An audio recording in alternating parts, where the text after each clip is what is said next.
A origem dos elfos domésticos e o grande problema da sociedade bruxa.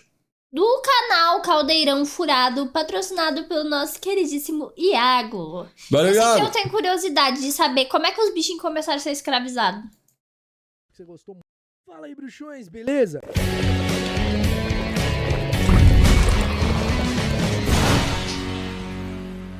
Fala aí, bruxões, beleza? Tá chegando agora aqui no Caldeirão Furado, então ó, deixa de ser trouxa, se inscreva, ativa as notificações pra você ficar por dentro de tudo que rola por aqui e não esquece de deixar o seu like, que é muito importante nos episódios, beleza? Lembrando que você pode se tornar um membro aqui do canal se você quiser e assim ter acesso a benefícios exclusivos como selos que vão ao lado do seu nome e emojis pra usar nos comentários dos vídeos ou chats das lives. Além disso, você também pode contribuir com o botão valeu, tipo um vídeo que você gostou muito assim, nossa, quero contribuir, vou contribuir com o botão valeu, aí o seu comentário fica em destaque entre os demais. Recados dados, vamos pro nosso tema de hoje. Seres de aspecto humanoide que estão sempre vestidos com trapos, que têm narizes e orelhas pontudas e que são muito devotos aos lares a que servem. Seres que não aceitam nenhum tipo de pagamento e que, se receber roupas, vai deixar aquele lar pra sempre. De quem eu tô falando? Vocês acham que eu tô falando dos elfos domésticos, mas eu não tô falando deles, não. O Brownie ou Bruni é um espírito doméstico do folclore escocês que dizem sair à noite enquanto os donos das casas estão dormindo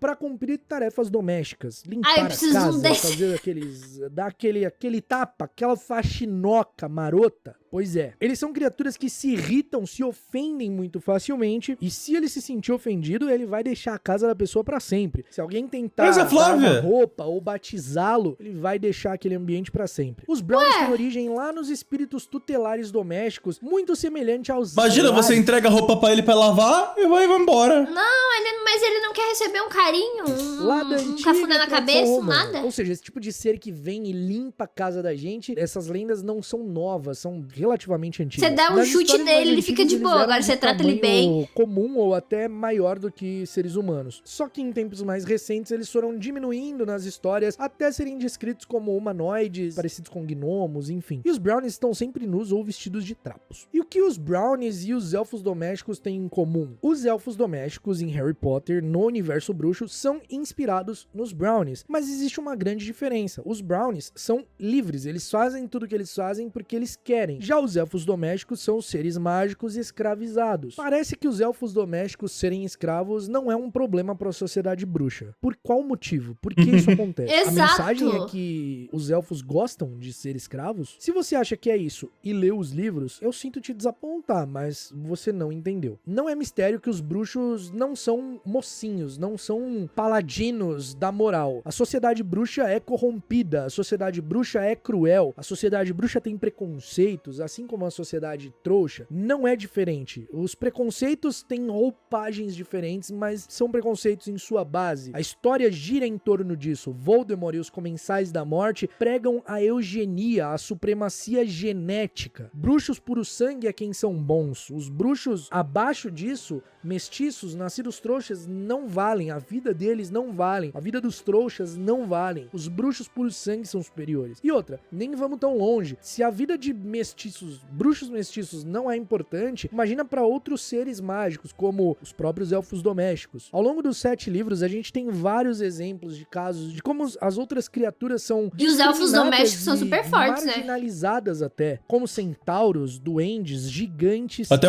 o gigantão, o irmão do coisa lá. Mas tem um duende que é professor, né? Nos Brownies, muito importante ressaltar que eles foram inspirados nos Brownies, a ponto de torná-los escravos. Um brownie de chocolate, uma delícia. Em nenhum momento, em toda a história de Harry Potter, em nenhum momento, essa é uma condição comemorada, celebrada. A escravidão dos elfos não é comemorada. Muito pelo contrário, ele é apresentado como um problema, mas com diferentes perspectivas sobre o assunto, vindo de diferentes pontos de vista, de diferentes personagens. E você vai entender o que eu tô querendo dizer. O nosso primeiro contato com o elfo doméstico é com o Dobby, certo? É com o Harry ali, o Harry tem contato com o Dobby, e de cara ele muito já fofinho. percebe a injustiça e a imoralidade da situação em que o Dobby vive e que o Dobby se encontra. Ele vai vai se interessando pela natureza do elfo, vai se interessando pela condição do elfo, e no final ele liberta o elfo, ele luta por aquilo. Mas é uma atitude que se limita ali só no pessoal. O Harry faz aquilo e não vai além disso. Não vai além disso. E aí, Então, nessa fase da história, né, Câmara Secreta, a gente ainda tá num livro tido como infanto-juvenil, já que Câmara Secreta é um livro leve ainda. Mesmo tendo o ataque dos Nascidos Trouxas, que nos apresenta ali o lance dos preconceitos, que é introduzido, é bem introdutório Câmara Secreta, né? Ele traz ali o lance dos preconceitos dos bruxos puro sangue e tal, então nos é apresentado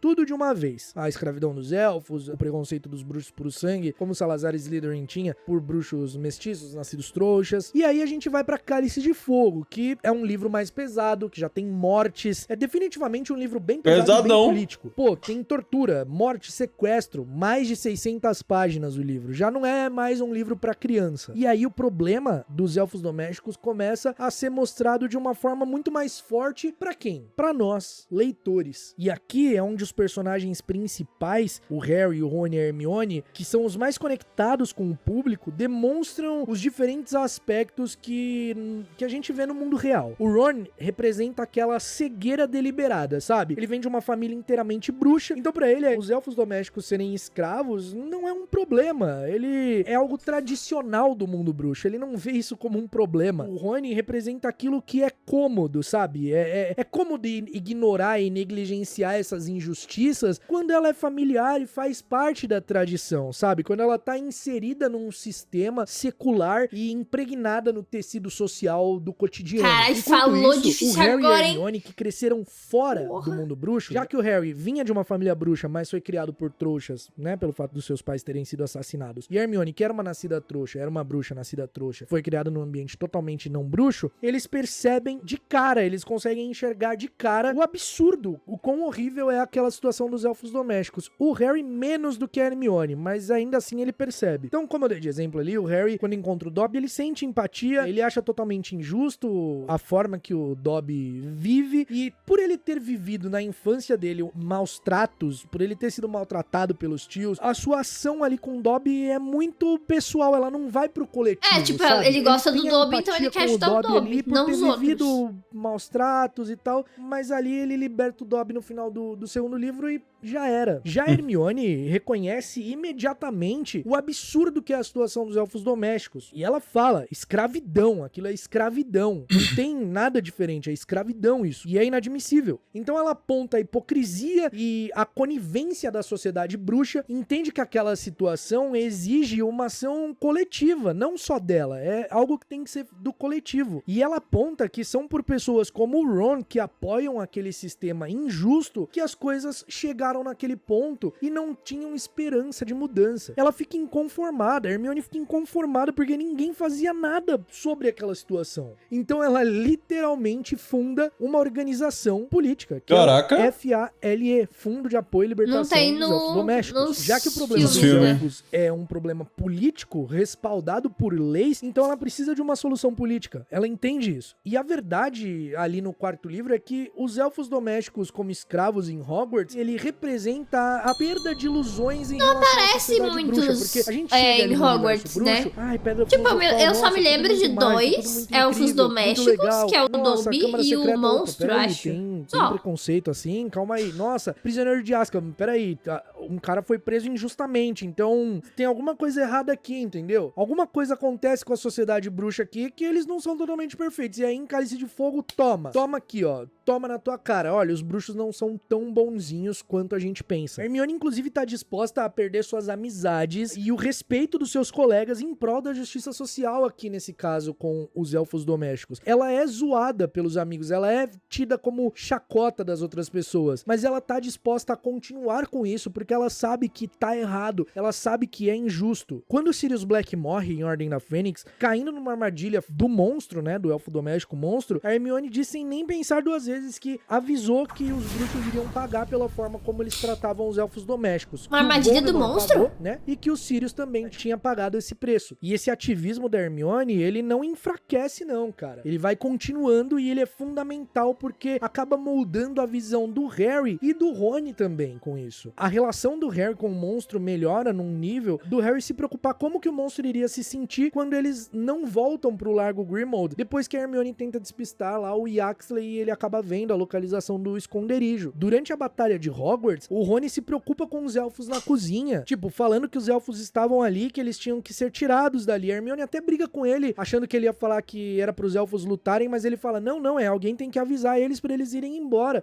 porque eles vão ficar em perigo. Tanto que é por isso que a Hermione beija o Rony na história. Enfim, esse engajamento político da Hermione é tratado pela obra como a solução spoiler, mais né? Do último filme. Vocês estão me dando spoiler. E que os 3 personagens principais se completam ali nas diferentes virtudes e falhas morais. Porque, cara, se você vai ler Harry Potter achando que, é tudo preto no branco, o mocinho e o vilão, acabou o livro ali, nossa, tá tudo perfeito com a derrota do Voldemort, a sociedade bruxa virou um jardim do Éden. Toma spoiler de graça pra você também. Quem mandou não ver aí o Meu irmão, último filme? isso é muito maniqueísta, sabe? Tipo, não é assim que Mas também era óbvio, né? funciona, nem essa é a intenção da história, sabe? O problema do mundo bruxo não acaba com a morte do Voldemort, porque ainda existem bruxos preconceituosos. Obviamente, né? Ainda existem bruxos que veem outros seres como inferiores, pura e simplesmente porque Era eles óbvio, são né? chamados Vilão, de pô. sangue puros, sabe? Então essas complicações morais e esses conflitos ali entre os personagens, né, serve para os leitores abrirem um espaço para autoavaliação. Em nenhum momento da história os elfos são retratados como felizes. Não é. Pontos de vista são apresentados. O Ron, que é um cara que cresceu no mundo bruxo, acha aquilo ali normal, fala, não, é assim mesmo, eles são assim, eles gostam de viver assim. Tipo, é o que eles gostam de fazer. Porque pro Ron aquilo não é um problema. Agora, pra Hermione não, isso é totalmente injusto, é escravidão, não pode acontecer. E nenhum elfo doméstico é retratado como feliz. Todos os elfos que a gente tem contato, eles têm histórias desgracentas de vida. O Dobby, então aparece mais monstro, que é um no coitado, no último filme? A Hockey, sabe? O Dobby é o único mais feliz porque ele era diferente, ele pensava fora da curva ali, ele queria ser livre. Mesmo assim, ele gostava de trabalhar, mas ele queria receber pelo trabalho dele, você entendeu? Depois que o Dobby ganha a liberdade, que ele é feliz. Antes disso, ele não é visto como um elfo feliz. Após séculos de controle e crueldade dos bruxos, os elfos assustam, eles se assustam com essa ideia de liberdade, mas eles jamais são felizes, sabe? Eles não são felizes. Muita gente até interpreta que o Dobby morreu, foi punido, né, por sua liberdade, porque ele morreu porque ele era um elfo livre, e olha lá como a história é cruel, né, o Dobby é o elfo que era livre e aí eles matam ele. Não, cara, o sacrifício é atrelado à nobreza, e justamente o Dobby ter a escolha de fazer isso, de se sacrificar por aqueles que ele amava, por salvar aqueles que ele acreditavam que sua vida valia aquilo, é o maior sinal de liberdade dele. Inclusive, ele se orgulha de falar que não tem senhores, que era livre. E assim, foi o que eu disse, mesmo com a queda do Voldemort, o problema do mundo bruxo não foi resolvido. Os elfos domésticos, eles continuavam em uma situação que não era boa. Não, e uma coisa, tipo assim, quando o Harry liberta o Dobby e tal, eu fiquei triste porque, tipo, pensei, por que ele não fica junto, assim, tipo, trabalhando pro Harry? Mas olhando assim, é até bom, porque ele não seria livre, né? Ele seria só, tipo, escravo, só que do Harry, que provavelmente seria bonzinho com ele, mas continuaria sendo escravo. Então, acho que o fato dele ser livre mesmo, tipo... Não ia mudar nada. Não ia mudar nada, ele ia continuar sendo escravo e trabalhando pra alguém. A diferença é que provavelmente com o Harry ele seria muito mais... Bem tratado. Bem tratado. Provavelmente o Harry não iria obrigar ele a fazer as coisas, tipo... quer fazer isso aqui? Não quer, não faz, mas, tipo, seria algo mais de boa, vamos dizer assim. Então, acho que, tipo, ele não seria livre realmente, né? Se ele continuasse ali com o Harry. Mas ele seria feliz com o Harry. Ele seria feliz. Até porque não seria um trabalho obrigatório. Tipo, ele viveria com o Harry. Não, ele poderia contratar o Dobby. Dobby, porque o Harry queria receber. Então, eu te pago, tá ligado? É um trabalho. Te pago, você trabalha pra mim. Não é uma escravidão. Eu acho que ele poderia ter aparecido em todos os filmes. Uma sacanagem ele aparecer e depois ele aparecer pra morrer. Mas foi da hora, tipo, foi muito triste, mas foi da hora. Com o final do livro, ia fazer sentido, ia ser verossímil a gente pegar toda uma sociedade, todo um universo bruxo que foi construído ali durante os 7 livros, durante os anos de desenvolvimento e falar, não, agora tá todo mundo feliz, tá todo mundo bem, olha só, tudo flores, o Voldemort morreu, acabou o problema do mundo. Não, a luta da Hermione continua. Ela volta pra Hogwarts, ela termina os seus estudos, depois que ela termina, ela ingressa no Ministério da Magia, que agora era comandado por Kingsley Shacklebolt como ministro da magia, e foi ele quem conseguiu colocar em prática alguns planos de ministros que não conseguiram antes, como, por exemplo, tirar os Dementadores de Azkaban, porque eles eram um símbolo da corrupção no Ministério da Magia. A Hermione começa a trabalhar no Departamento para Regulamentação e Controle das Criaturas Mágicas, onde ela melhora e muito a condição de vida, os direitos dos elfos domésticos e outros seres. Depois ela vai trabalhar no Departamento de Execução das Leis da Magia, onde também acabando com muitas leis preconceituosas e leis anti-nascidos trouxas, anti-mestiços, que eram puro sangue, e também depois ela se torna ministra da magia. Eu não sei nada. Então, não é verossímil que num estalo de dedo as coisas no mundo bruxo vão se resolver, entendeu? Não é. Isso não quer dizer que, o livro acabou, os elfos continuam escravos, é legal a escravidão dos elfos. Não é, cara. Quem entendeu isso, cara, tudo bem que assim, é subjetivo, a arte é subjetiva, ok, mas não é isso que quer dizer. Não, mas acho que é óbvio querer muito distorcer a parada pra poder sustentar uma narrativa distorcida, sabe? Não é, fica muito claro ali no livro, fica muito claro que não é isso que a história quer passar. Até os bruxos que são bons, que são tidos como mocinhos, eles têm falhas morais, eles têm problemas, porque são personagens complexos, são personagens cinza, sabe? Não tem aquele bonzinho e o malzinho. O Dumbledore, que era um dos maiores bruxos de todos os tempos, tinha um passado onde ele fez merda, entendeu? E isso agora, voltando aqui pra narrativa, né? Pra narrativa do livro, do ponto de vista pedagógico, e não sou eu quem tô falando, tá? Tem artigos escritos por professores, por pessoas especialistas em pedagogia, que do ponto de vista pedagógico, o processo de pensamento crítico, da criação do pensamento crítico, é muito mais importante para os jovens leitores do que simplesmente apresentar a solução prática ali, sabe? De tipo assim, os problemas da sociedade são resolvidos de uma forma prática e verossímil, sacou? É muito mais benéfico fazer um você TCC sobre apresentar a Harry construção Potter, né? do pensamento crítico para jovens que vão ingressar pro mundo real. Agora, se com tudo isso que foi falado nesse vídeo, você ainda acha que a mensagem dos livros de Harry Potter é que a escravidão dos elfos domésticos é algo legal e encorajado e que tá tudo bem, eu volto a dizer, eu acho que alguém não entendeu a mensagem do livro. Quero agradecer especialmente a Jessie lá do Twitter, que fez uma thread muito legal sobre Harry Potter, e eu usei ela como base pra esse roteiro aqui. Inclusive, ela foi muito gente boa, Jessie me mandou o artigo aqui dessa professora, dessa pedagoga que escreveu, né, sobre a visão ali dos elfos domésticos na história de Harry Potter. Muito, muito legal. Bom, espero que vocês tenham curtido, meus bruxos. Esse foi mais um episódio aqui do Caldeirão Furado. A gente se vê num próximo episódio e até lá. Cara, mal feito. Quando a gente vê os filmes, tipo, a gente percebe que não é algo normal, tipo, eu fiquei com dó do Dobby quando ele apareceu, mas, sei lá, quando eu via, tinha tanta coisa acontecendo que você não percebe plano, né? a merda que tá, sabe? Exemplo, a gente tava tão puto com o Harry sofrendo, com os outros, com o Harry sendo chamado pra Hogwarts, enfim, que a gente acaba meio que, tipo... O filme não foca nisso também. Acaba deixando de lado uma escravidão de elfos, tá ligado? O filme só fala meio por cima, não explica direito, não... Até a parte que a gente viu, né, que a gente só não viu o último filme, só mostrou 2 elfos domésticos, sendo que aparentemente tem vários trabalhando em Hogwarts e não aparece isso. Porque, por exemplo, se aparecer, sei lá, toda hora aparece esse elfo doméstico, trabalhando pro Dumbledore, trabalhando na escola ali, que seja. Acho que ficaria mais óbvio, né, que, tipo, eles estão trabalhando forçadamente, e a crítica ficaria mais óbvia, enfim, fica bem encoberto ali. E também que, tipo, quando o Dobby aparece, vou usar o Dobby como exemplo, quando o Dobby aparece, quando os Malfoy lá, né, meio que encontra o Dobby é muito maltratado, dá um ódio, tá ligado? Ali você começa a perceber um pouco da merda que tá acontecendo. Mas depois que o Harry libera o Dobby da escravidão dele, meio que acaba, porque não aparece mais. Porque pra gente acabou. Mas, tipo assim, salvou um e os outros 99, tá ligado? E, por exemplo, aparece o monstro. Só que quando o monstro aparece, ele não... Tipo, ele é um elfo doméstico que é preconceituoso.